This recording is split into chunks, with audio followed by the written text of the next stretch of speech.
I'm super excited and so grateful that you're here. I started this podcast so we could have some conversations that would hopefully help turn the messy into healing. If that idea sounds good to you, you must be a pathfinder too. Let's get started.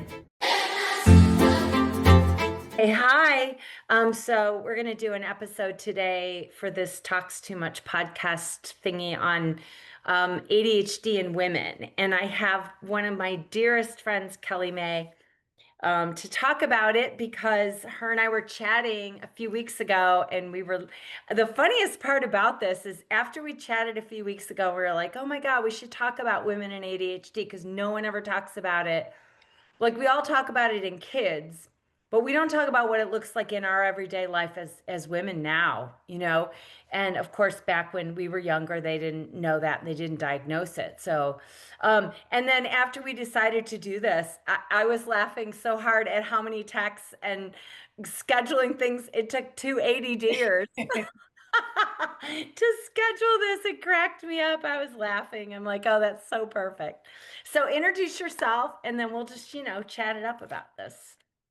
Yeah, thanks, Jill. So glad to join a BFF and a podcast. It's only my second podcast that I've ever done. And the other one I did was like 10 years ago when podcasts were really just podcasts and not video. So this is new.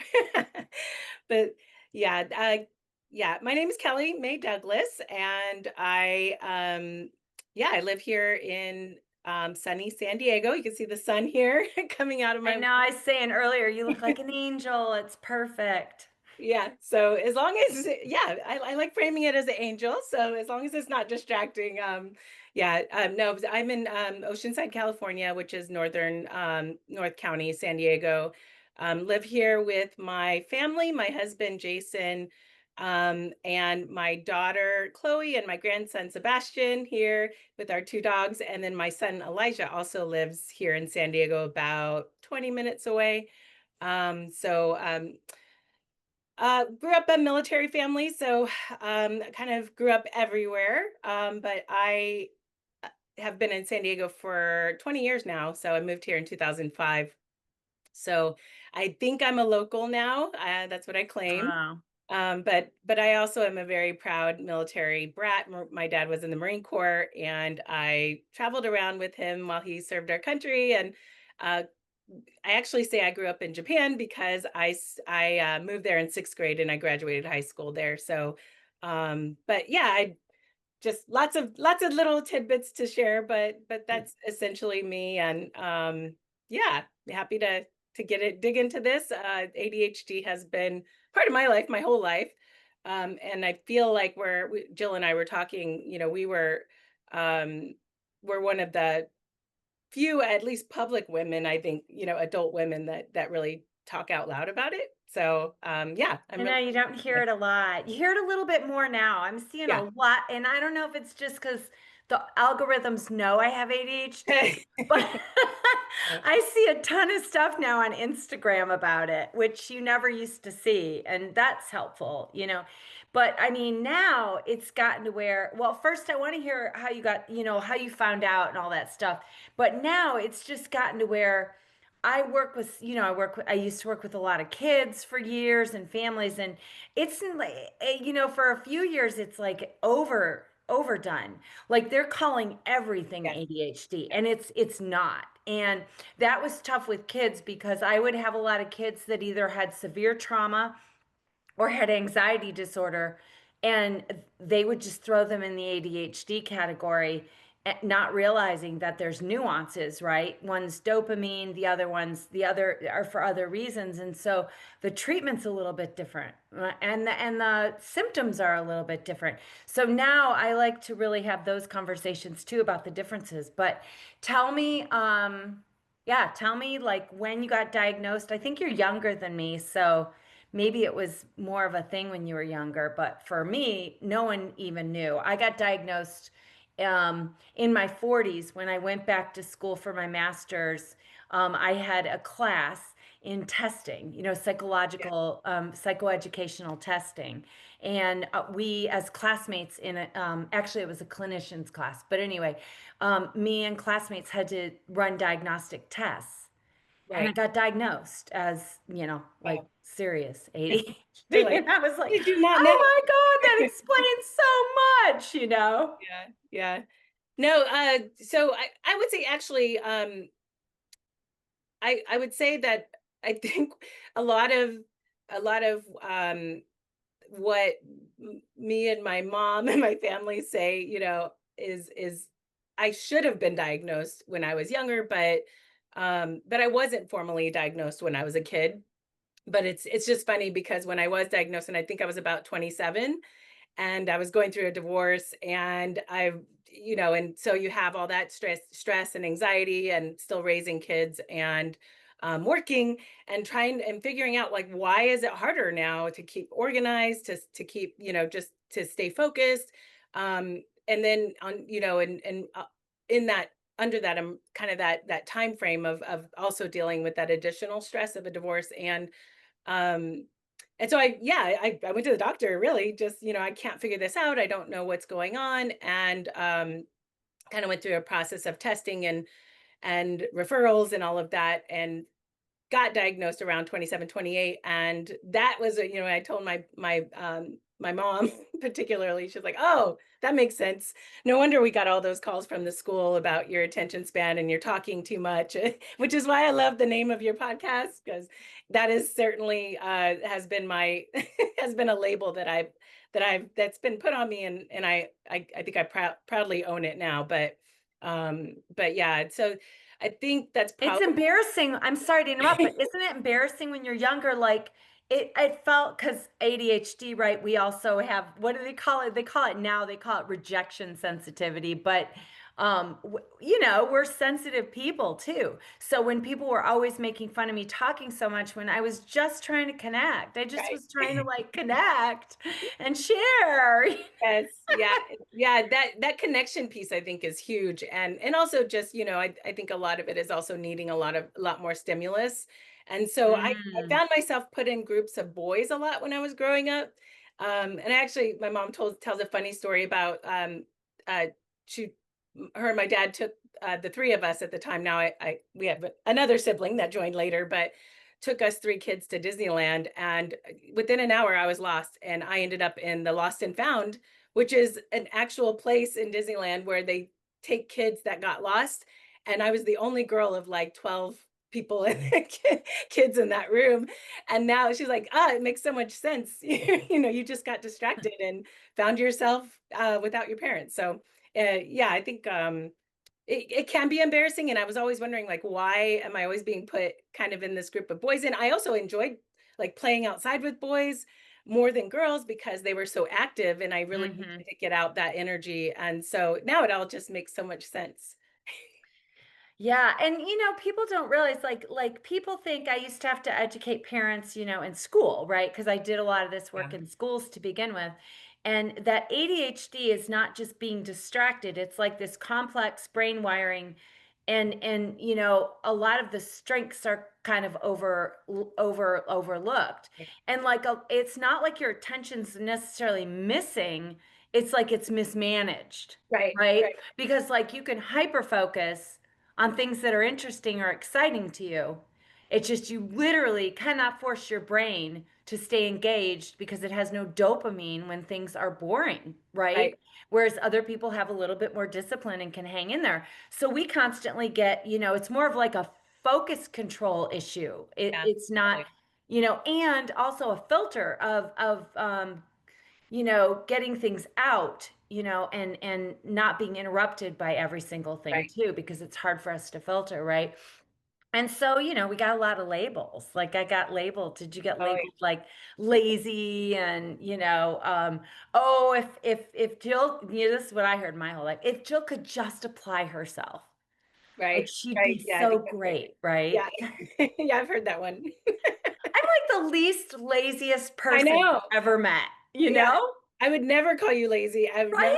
I've never seen a lazy bone in your Yeah, body. I And got called lazy and yeah, I got all that.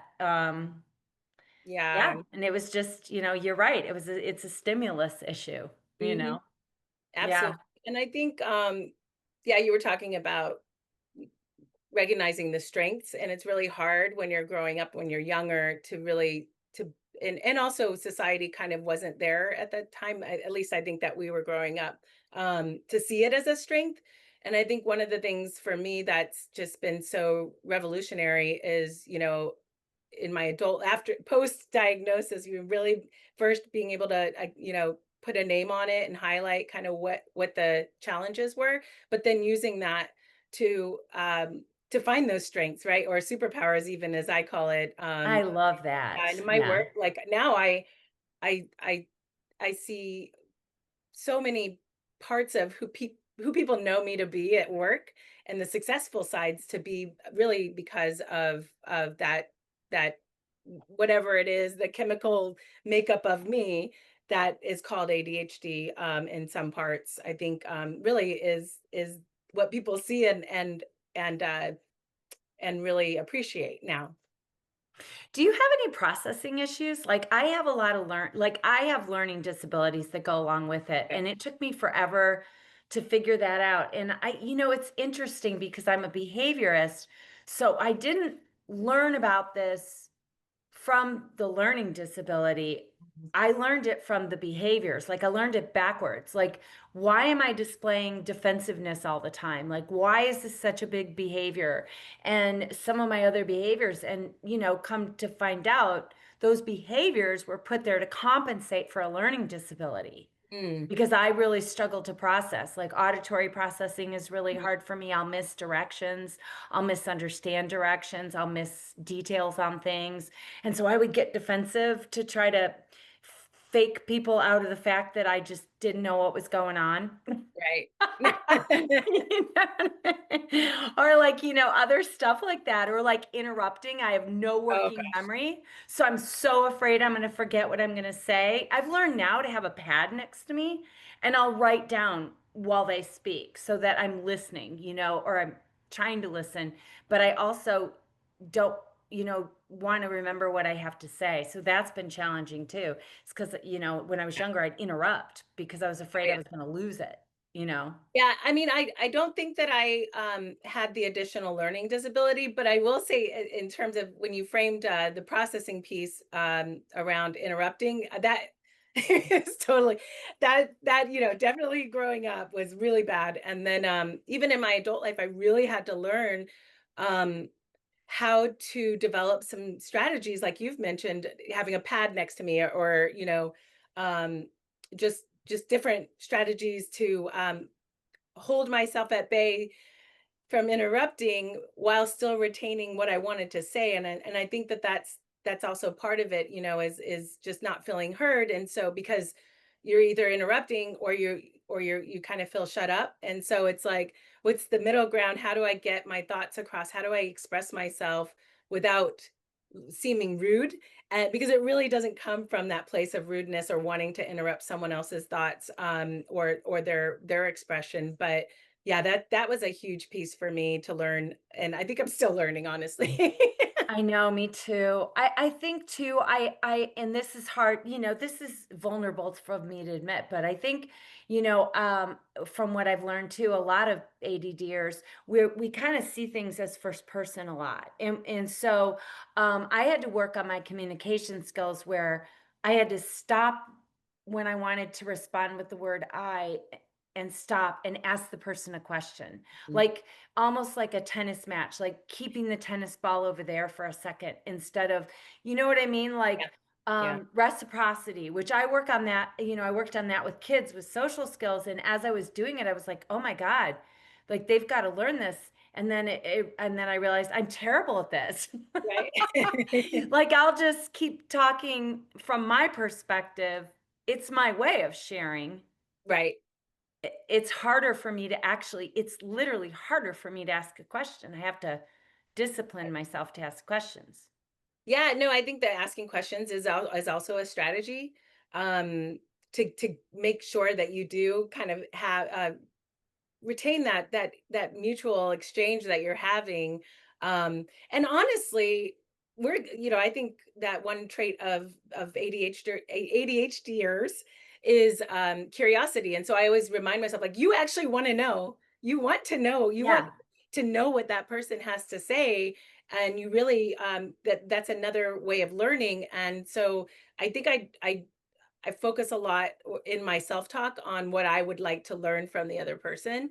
That keeps me in the frame of asking questions and not as not entirely on talking, because I mean, obviously, when we're talking, we're not really learning It's true. or building that connection. I really like that. That's a really good, the self-talk. That's a good Yeah. thing too. Cause yeah, our brains are kind of busy, right? Like our brains Yeah. can, that's the other thing too, is people will debate between ADD and Yeah. ADHD, but not really realizing that a lot of times that hyperactivity in women looks like anxiety. Yep. It's internalized. It's not like I'm climbing up the walls. It is in the sense that I can't sit in a conference for more than an hour without falling asleep. Like I have to stand and move. I have to get my dopamine to be able to learn. Right. Um, but I'm not bouncing off the walls, right? But Right. but my brain is. Yeah. Yeah. No, that's a great point. And I think often in my life I confused anxiety with hyperactivity, or that need to just move around, and really, and so I think you just build up that energy and it feels like anxiety. But when you again go to that self-talk and are like, okay, what am I anxious about? And you realize that many times I realize I actually am not currently anxious in this moment, right? So what is that feeling? Oh, I need to get up, I need to go on a walk, I Mhm. need to stand up, I need to, find some other way to engage myself. Obviously I'm not getting the stimulus I need, or even movement, right? So I think that is a great point about Oh, anxiety. that's really good too that you just directly connected it to that. I don't know, I just heard it a different way just Mhm. now. Because if people say if you're anxious, exercise, or you're anxious, go move. Yes, Yeah. blah, blah, blah, of course. But it's like it just I heard it differently just now. Like, no, if you're feeling anxiety, it might just be that Right. you need to move. Not Right. not moving will cure it, but this is Right. a sign that Right. you should be moving. Yeah, and I could see the nuance that you're talking about, like what you just heard.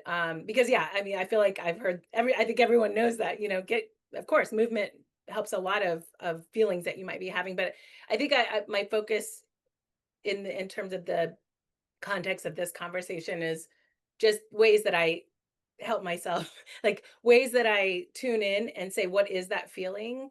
So just so I don't confuse it with something that may be more serious, and maybe hey, maybe it is anxiety in that moment, but just having that kind of that moment of pause to say, hey, what is this? And then act on that. Yeah, I mean, don't you I from what I'm learning too, anxiety, a lot of times anxiety is just that built up electrical energy Yeah. Yep. that turns into maybe rumination or, your thoughts racing and those are just I think side effects Hmm. from the built up energy, right? You Right. know? Right. Yeah, so that's kind of interesting too because a lot of people I was just talking to a woman last week who was like, "Yeah, I'm pretty sure I have ADHD." And then she described a lot of her, characteristics and I'm like, I yeah, I don't know. I just hear anxiety. Like Yeah. there's some, Oh yeah. anxiety gets mistaken for you can't sit and read a book if you're anxious. You can't sit and pay attention to something that you're not interested in if you're That's anxious. Yeah, that's such a great point that there that it kind of crosses over. And I think that I honestly do believe that that's part of the reason for the what seems to be overdiagnosing of ADHD these days. Because I mean, I think our world, our society right now is it is anxiety inducing, right? Like for whatever reason, it's just moving so fast. There's too much going on. The social media is everywhere, and there's a lot of fears, in different respects. And so uh, it's not surprising that we're seeing more people being diagnosed with ADHD, which can often mimic, or the symptoms or the behaviors can mimic those that come out of anxiety. Yeah, and what's first, the chicken or the egg, Yeah. right? Because it's like The way that everything is things are getting like in a lot of things, in a lot of ways, things have gotten easier, but they've gotten so much more complicated with like all the things you have to remember, all the technology you have to understand, all the to-dos that you've got, all the stacking up of details constantly where, things that might have been more simple or more physical, Right. like we're not physical now. We sit Right. here and we've got 300 tasks on our computer, and things that we've got to remember, and stuff we've got to organize, Right. like our executive functioning Oh, is yeah. like bottlenecked, it's like on fire, Yeah, it totally is. which isn't our strength. No.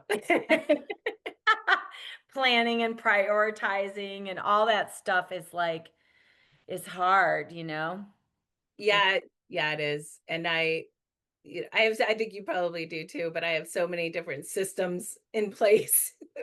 So even managing the systems that I have put in place to manage the the challenges with executive functioning cause their own it's over. stressful, Right? It's like, right? oh, where's that tool? Where's and I know. then what did I do with those key finders?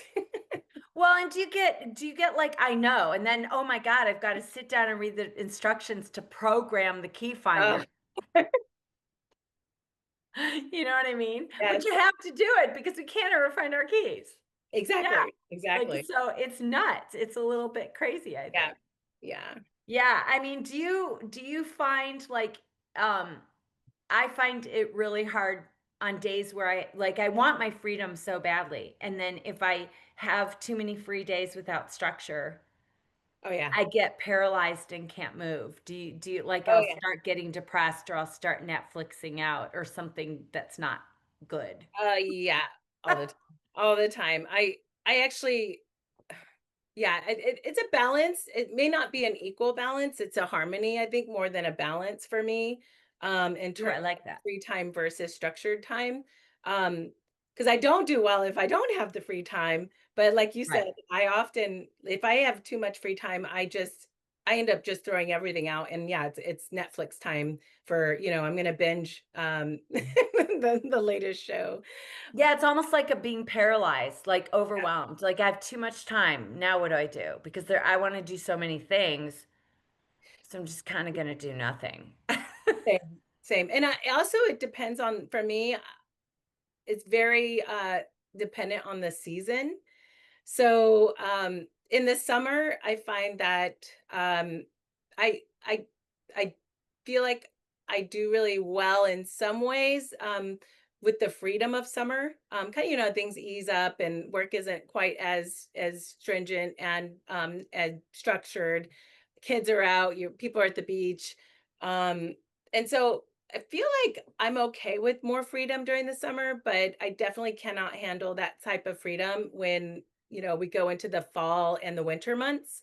So I don't know. I feel like everyone probably has their season where, they feel the most focused and like it's not as hard. For me, that's the fall. The fall is Yeah. so I really do structure my year as far as when I want to do something new or start a new project. I really wait till the fall when I'm Oh, that's good. like when my it just seems like my equilibrium is a little bit Yeah. grounded. And yeah, so anyway, that's just me. No, that's really cool because I'm the same way. And the fall's the most productive time for me as well. But I almost wonder if we were programmed that way, right? Because Could when be. I was growing Yeah. up, we had summers off. I was running around barefoot, Yes. playing at the lake, with my frog collection or whatever. But I, and then school, it was Yeah. like back to school was fall. Yeah. So it was like time That to, could be so true. That could be ingrained in us yeah. from very I young. still think we should all have summer breaks. I don't know. I I know. think I saw some meme that was like about ADHD that was sort of like there's nothing wrong with me. I'm just living. I just was built to live in the mountains.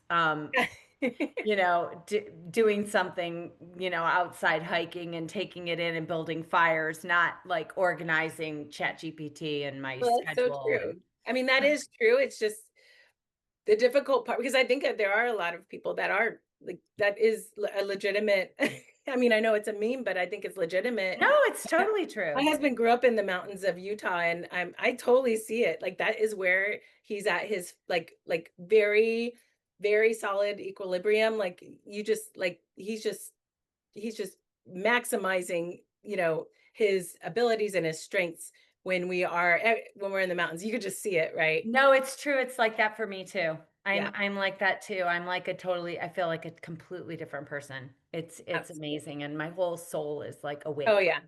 Oh Yeah, yeah. it's great. And there's a lot of strengths too. I mean, I want to make sure we talk about the strengths. Like, what do you think your biggest strengths are like, because it isn't, and it is frustrating for me in education, and that's a whole nother conversation, how Yeah. insane education has become. And now what I used to think was reasonable ideas that I had about it are now radical, right? Because Right. it's gotten so far from what I think it should be, but Oh yeah. based on my experience. And now, basically any kid, I mean, right now, compliance is so important because their numbers are big and their resources are small, and it's all about how much they can cram in. And Yep. so because compliance is the in the forefront of the most important part of education now, it's like everybody's got ADHD that can't sit still. Yeah. And I have kids when I was teaching at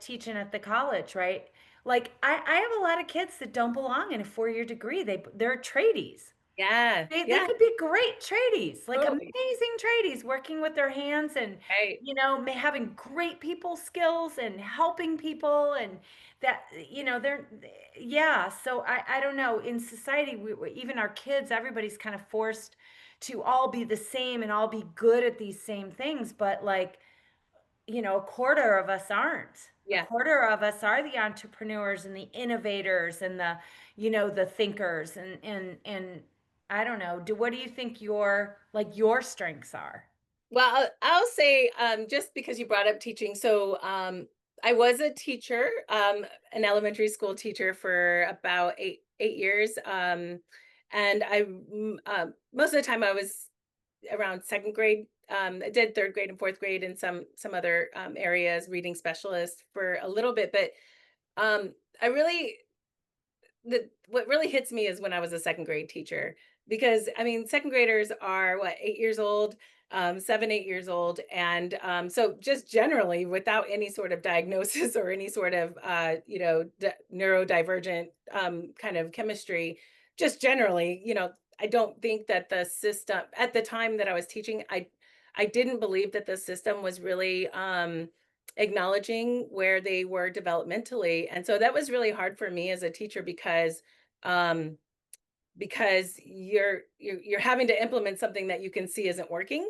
And that really bothered me. And as a mother too, with my kids, especially my son with Duchenne, obviously, like, he had a totally different way of learning, and I could see the frustration for him, I could see the frustration for my students. And it was really why I took a detour away from teaching. I just Hmm. wasn't seeing that it was changing anytime soon, in terms of really meeting kids where they're at, and letting them kind of find their their strength in learning, whether it be, by movement or by kinesthetics, or some other mode of intelligence, besides, the what I think is the minority of children who actually do function very well in a seat all day. So yeah, Yeah. I had to acknowledge what you said, because Yeah. it really drove my, like, even my career decisions, in terms of education. And I love our teachers. I love there's so many amazing, talented teachers that I feel like are also kind of stuck in a system just like the kids are, right? And not really having the freedom or the autonomy to help students learn in the way Yeah. that meets their needs. So anyway, um, and that's probably personal too, because I experienced that in school. Sure. No, but that's what Yeah. matters. I mean, that you've got Right, personal. Yeah. right. Um, but as far as my strengths now, I think I would probably say a couple of different things, and maybe, and it's hard, like they're not they don't all fall into the category of a trait of ADHD. For example, I mean, I'm when I'm out doing my work out in the community talking with people, I'm just a very engaged um communicator, right? Um I've really been able to hone those communication skills, but I think a lot of it is natural extroversion, first of all, right? And I could talk, have a whole talk about extroversion and some of uh the misunderstandings about people who are extroverts, in terms of, the crash after after a moment of a lot of Mm-hmm. you know an event where I'm communicating and I'm just out and I'm Yeah, networking with people. The crash that happens after, I don't think that people really see that in extroverts, and it's a real thing. And I think that's also crosses over with it ADHD, does. I think it right? So does. it's Yeah, I really have it hard to too. say, that's ADHD, that's extroversion, that's my personality. But yeah, so I do think the ability to connect with people is a trait that I will at least in part assign or attribute to ADHD. And then, I mean, it sounds kind of cliche, but I really am very good at multitasking. And I know people say there's no such thing as a good multitasker, but I don't mean like doing 10 things at the very same time. But I think Right. I'm able, Right. I do best when I do focus on one thing at a time, Right. but holding multiple thoughts and trains of thoughts in my head at the same time, um, okay, I'll say it this way. It can be a strength, and it can also be very much a barrier to success. So I think it's just a matter of how you manage that. Well, it's like I have that too, and it took me a while to figure out. So it for me, and tell me this is I'm just articulating it for me to see if we're on the kind of on the same page. But I can't multitask anymore, especially now at my age. Right? Okay, it's not Another happening, thing. Yeah. and just all that I have on my plate in general. But so I do only do one thing at a time. Like I only focus, on the one thing, and I try to give my all to it Yeah. so I can be really present. Multitasking in the sense that I get bored if I don't have four projects going on. Yeah. So I will have four projects going on, but I will be able to delegate, an hour to this, an hour Right. to this, an hour to this, and Yeah. and be able to shift. And I'll be able to just completely close off that other task and go totally into this one. Right. And that is That's more of what I think of that we're really yeah. good at. No, that's a And I huge. see that a lot. I see that a lot. And yeah, that is a strength, but again, I think that that's not not everyone has honed that ability, right? So and even myself, I'll No, a speak for lot of people have like, okay, let me be clear too. That's me medicated. oh Unmedicated is four half-done things that are just up in the air and going nowhere, and they're fabulous ideas. Okay. yeah, So that's no, there is there I don't want to sound I just want to be clear. I don't want to sound like I have it all figured out. yeah. But I did take that it did turn into something very productive Right. when I have the supports that I need. For me personally, it's not just medication. I have to do a bunch of stuff. Hmm. There have been times in my life where I didn't need medication, and then there are more stressful times where I definitely do. Right. So I'm not saying yes or no to medication. I think that's an Right. individual And decision. yeah, I think This is just to be clear. This I'm not diagnosing or giving yeah. any prescriptions. I'm describing what's happening. But there's about 10 other things I got to do other than that. I got to eat right. I got to watch my Yes, sugar. I got to work out. I've got to take time off. I've got to get good sleep. I mean, it's all of those things. I was thinking that yeah. before we got on the call, that is as far as, I don't even like to say coping mechanisms, but as far as, strategies that I've developed over the course of my adult life, really trying to maximize kind of who I am, is understanding that food is what, what I, not just food but nutrients, right? Like what I put in my Yeah. body is directly related to whether, I'm gonna have a good day or not, and in a bigger picture, just how I feel health-wise. And then the other thing is, well, food, exercise, all the water, all the Yeah. um, so just strategies that I feel like have been successful in the last, you know, decade or so. In addition to, the normal food, water, nutrients, exercise, meditation, yoga. I think all of those things kind of come into play as far as what how I feel generally or holistically.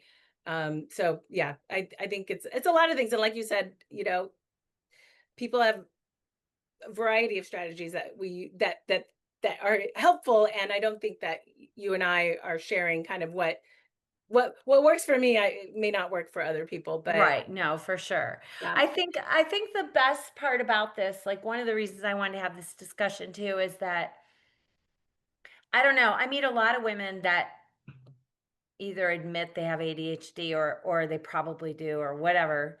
And there's this a little bit of shame attached, and or not shame of having it, but just shame of all the stuff that they struggle with. Right. It's almost like putting that label to it. All that was supposed to do was make you realize that you're a good person. You've just Yeah. got this brain that is wired and works a little bit differently. Like I just look at things completely different. Like I think about my partner or some of the other people in my life, and they'll look at a situation and they see this, and I just come in and just see everything different. I just got a completely different set of working in my brain. It's not a bad or a good thing. And one of my favorite things that I've been reading is I've been reading a couple books. And Martha Beck has a new book out that's really about, being a wayfinder or a pathfinder, which is what I used to always put on, well, I still put on all my websites and everything. And so it hit home when she started talking about that. So I picked up this book. And one of the things she's really highlighting is that how back from beginning of time in every single social situation and culture, like different cultures, they always described their shamans or their healers or their teachers or any of those people that were in the community that sort of um, held those jobs, those helping jobs, those Mm. healing jobs.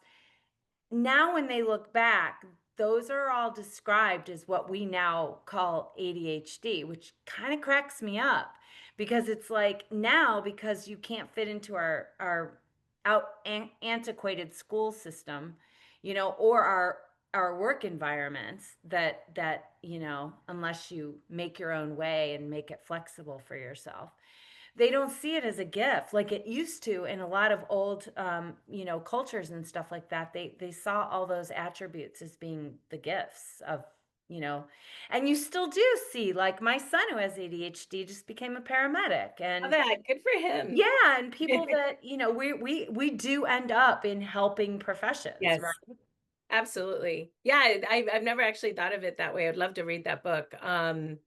'Cause, yeah, I never made that connection, but I feel it. So when you say it, I'm like, "Oh, yeah, that makes total sense." A lot of the people I know that are in helping professions, whether that's, yoga teachers or meditation teachers or nurses or like anyone in the field of people helping. Now I think about it, I'm like, "Oh, yeah, I could see that trait in all of them." Yeah, it's this character. So, I mean, what if it's just a subset of our population that's brain is built Yeah, different? And it's built different so that they can do these sorts of jobs and they can fill this part of the community and they can help with these types of things. That would be such a refreshing point of view rather than this is yeah. a deficit. You need to figure out how to fix it so that you can fit in with what everybody else is doing. Yeah, I love that. Drives I me love nuts. too, I mean, just generally, I think, I've always thought that diagnoses were really meant to, like you said, to remove stigma and to help you kind of strategize how to maximize your abilities. And so I really don't like, at least, kind of the psychological diagnoses. I feel like, um, because they've gone by the wayside, and now they've become kind of like, oh, I have this bad thing, right? And I do not see it that way at all, and I really honestly don't even refer to myself as having ADHD generally out, like, in my, in my work and with my in my network, and I just don't. I just see it as, it's the best way to that we have to describe a set of It, characteristics, but I yeah. I wish there was a better way I of. think I did at first. I think I did really say that a lot and Yeah, talked about it a lot at first because I was so relieved yeah, that yeah. there wasn't, I mean, I just didn't know That it what was was different. wrong with Yeah, me, yeah. and so I was so happy. But then it started sounding like I remember I had some people in my life that were like, well, you just keep saying it. It's like an excuse. Mhm.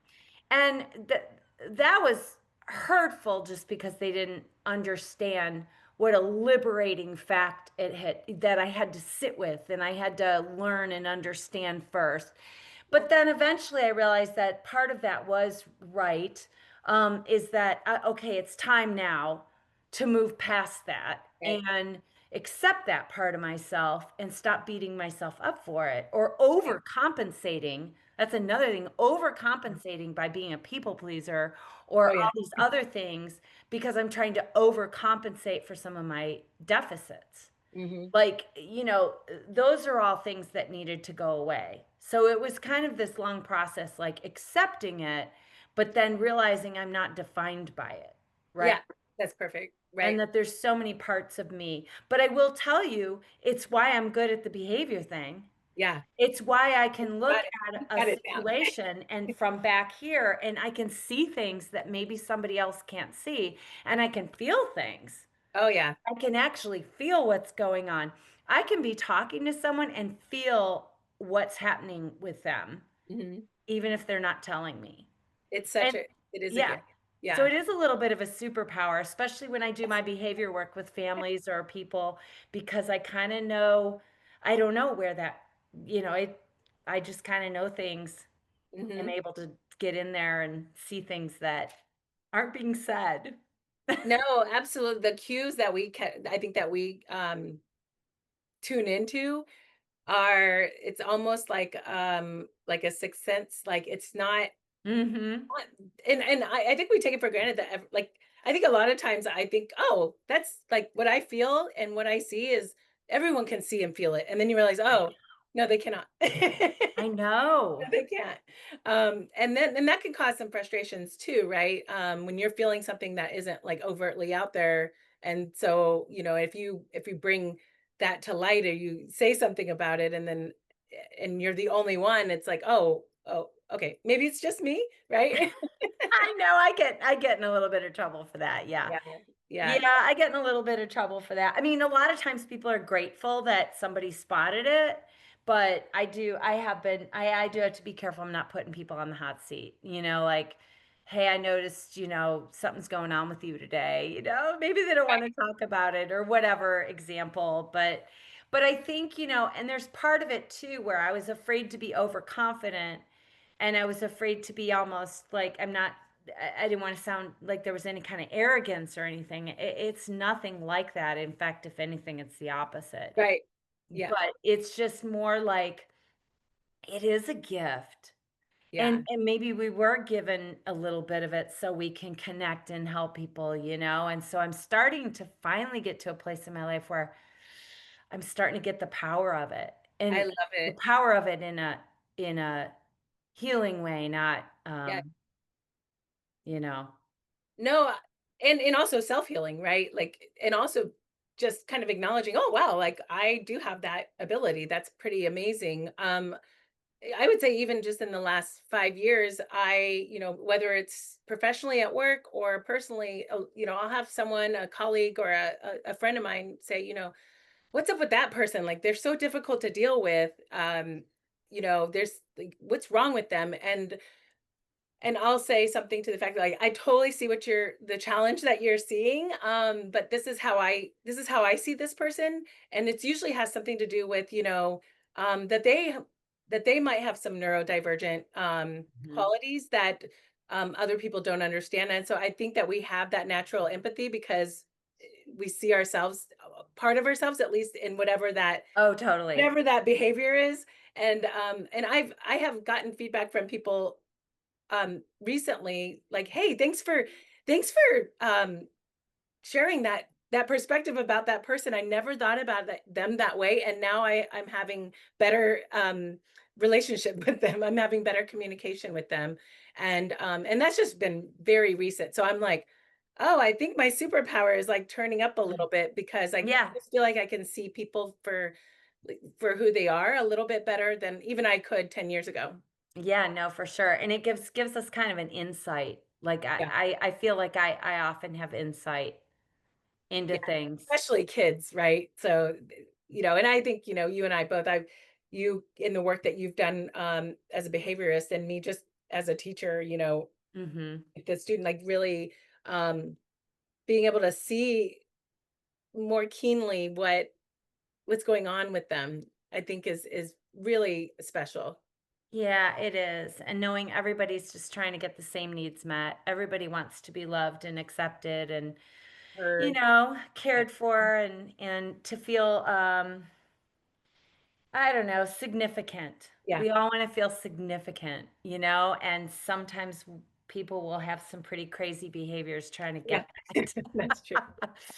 But, when you know that's the root, it's a lot easier to be empathetic and be Yes. like, well, if you give this person a little bit of kudos, they're going to calm down and back off, and the meeting's going to go a lot better. Like, Right. you do that for 2 seconds, Yes, guys, and the you can do person's gonna just shine, It's, yeah. Yeah, I have that too. Well, it's an amazing conversation. I'm super grateful. Is there anything you think we missed talking about? I just want to make sure other it. people that hear this feel they can continue this conversation, you know? I mean, there's so much. I feel like this could be part one. So maybe maybe we go there. Yeah. But because I'm just thinking of you touched on it a little bit, but women and aging, right? Like I'm considering myself, this is what I consider myself right now, pre-peri or peri-peri menopause, right? But I'm on the brink and I feel it. And I actually do think I'm in the beginning phases of perimenopause. And that is its whole other thing, and then it's just another layer, right? And It I is. noticed that it has triggered my ADHD traits more than anything else has in the last 10 years, and this is new, like, within the year. I have and I've addressed it, I have a really good friend who is a Chinese medicine doctor, and she practices here in San Diego, so I go to her once a week now for acupuncture, for body work, um, and the natural supplements that she has prescribed have changed my world. There's so many that I think tie into affecting the brain, right? And Yeah. so some things that she's prescribed that help with the hormone balance have helped me kind of feel more grounded. And then other things like adrenals start being affected, right? And Yes. all of these things. And I didn't really realize it till she was like, "Oh, by the way, she focuses on women's health." So Yeah. she, with that background of the women's health and really being able to treat the hormonal changes that we have, in addition to me understanding kind of where my brain is at with just my natural tendencies. It's just been it I won't say life-changing quite yet, but it has really been helpful. Yeah, I'm with you. I went through menopause early. It was probably 11 years ago or something, so and then I went for quite a few years without any intervention of any kind, and everything sort of fell apart. Like, I just hit an emotional bottom, which was the best thing that ever happened. Just like any other Yep, bottom that people right? talk about, you don't get better and you don't wake up until you hit like a bottom. So I hit a bottom, and it was good, but on my way back, I started seeing someone too, like you're talking about, for women's health, and I was in adrenal failure. And I had a lot of issues like that going on and got treated, and my ADHD symptoms were off the chart. Yeah. Yeah, for sure. And it definitely helped to get all of that Mhm. looked at again and realigned. And I think that was when I think I had been off ADD meds too for a little bit. And so that's when I was like, okay, with the current life that I have right now, I'm going to have some support. Yeah. And it totally helped, and then all the other stuff that I do too. And now I do all the bells and whistles for the aging thing. Yes. Yeah. Because we deserve to age not gracefully. I mean, gracefully, yeah. Like people Yeah. are like, I'm gonna fight it every step of the way. I don't know. I'm pretty done with fighting anything. I don't have energy to fight anything. But it's more of like I'm gonna do the best I can by myself and like go into it with grace and love and beauty inside and out, right? Not like having it be this horrible thing that's happening. No, I actually am excited and I love it, but I feel like, I did need some assistance getting the hormones, just the initial changes that I felt, right, like, in order so that, I didn't feel like I was going crazy. But yeah, Yeah, no, for sure. yeah, For but, sure. there's so much good that comes with aging and that, goes without saying, we know this, right? But I don't think our society always gives women the ability to just own it and feel, and love it and do it with grace. So, Yeah, well, that's the best part. We don't gotta wait for their permission. no. Yeah, exactly. It's like, okay, no. I don't need anybody to tell me how, I mean, like this is the 50s have been the most beautiful time of my life, hands Yeah, down. I can see it. Yeah, thank you. It's been challenging and I have a lot of, things that are really hard, but it's just a different era of leaning into who you are and just being the best of who you are and just not worrying about the little shit anymore. Right. Yeah. Or No, trying not to. I think that's what I love about it. Me too. Well, this was amazing. Thank you so much. Yes, I definitely vote for a part two. Okay. And anyone who loves this discussion, we could even have someone join us. I would love that. It'd be great. More Yeah, than I'm great. open to all the different formats too. I'm not going to try to do this regular podcasty Yeah. thing. I really want to shake it up and do something different. I love that. I'm always too in my mind, like trying to even at work, like, what's another, forum or format that I Yeah, can I mean, just yeah, conversations, I love just I love conversation. conversations people can have and enjoy and listen to and learn from. Yeah. I certainly learned a lot today. I Me appreciate you. too. Yes, I so appreciate you, Jill. Thanks for being here with me on Talks Too Much. If today's episode helped you see things a little clearer or you feel a little less alone, I'd love for you to share it with someone who needs it. And don't forget, have faith that struggles you're in will soon be your strength. I'll see you next time.